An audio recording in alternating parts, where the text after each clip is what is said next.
બોડેલી નગરપાલિકા ચૂંટણીમાં ભાજપના 6 ઉમેદવારો બિનહરીફ. વિજેતા ઉમેદવારોનું કાઢવામાં આવ્યું વિજય સરઘસ. નમસ્કાર, સહજ ન્યૂઝ સાથે હું છું ગોપાલ ભેસાણી. છોટા ઉદેપુર જિલ્લાના બોડેલી નગરપાલિકાની પ્રથમ ચૂંટણીમાં ભારતીય જનતા પાર્ટી માટે આનંદના સમાચાર સામે આવ્યા છે. વોર્ડ નંબર 5, 2 અને 7ના ભાજપના કુલ 6 ઉમેદવારો બિનહરીફ વિજેતા થયા અને વિજેતા થતાં જ પક્ષના કાર્યકરો દ્વારા ભારે ઉત્સાહ જોવા મળ્યો હતો. નગરપાલિકાની કુલ 7 વોર્ડની 28 બેઠકો માટે વિવિધ રાજકીય પક્ષો અને અપક્ષ ઉમેદવારોએ ઉમેદવારી નોંધાવી હતી.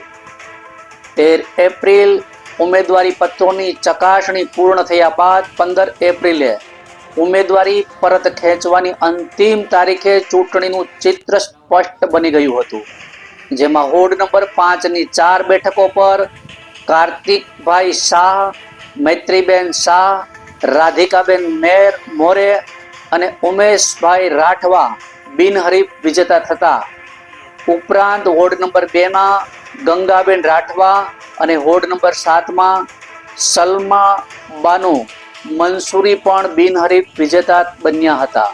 મતદાન પહેલા જ 6 બેઠકો ભાજપના ખાતામાં જતા પક્ષના હોદ્દેદારો અને કાર્યકરોમાં આનંદની લાગણી છવાઈ ગઈ હતી.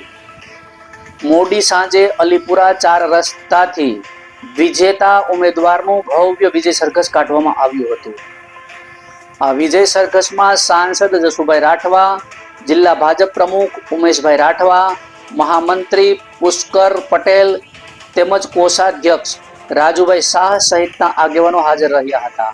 ડીજેના તાલે નીકળેલા આ સરઘસમાં કાર્યકરોએ વિજેતા ઉમેદવારો અને આગેવાનોને ફુલહાર પહેરાવી અભિનંદન પાઠવ્યા હતા. રિપોર્ટર શિલ્પા શાહ, સહજ ન્યૂઝ, બોડેલી.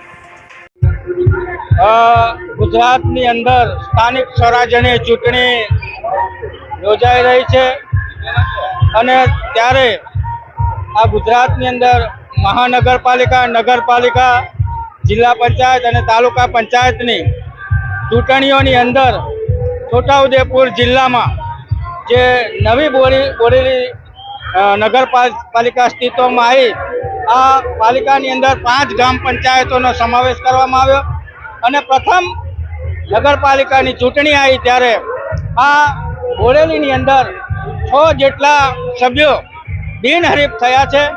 ત્યારે ભારતીય જનતા પાર્ટીના તમામ કાર્યકર્તાઓને હું અભિનંદન આપું છું અને શુભેચ્છા પાઠવું છું કે નગરપાલિકાનું નવી અસ્તિત્વ છે અને પ્રથમ વખત જ ભારતીય જનતા પાર્ટીનો ભગવો લહેરાયો છે.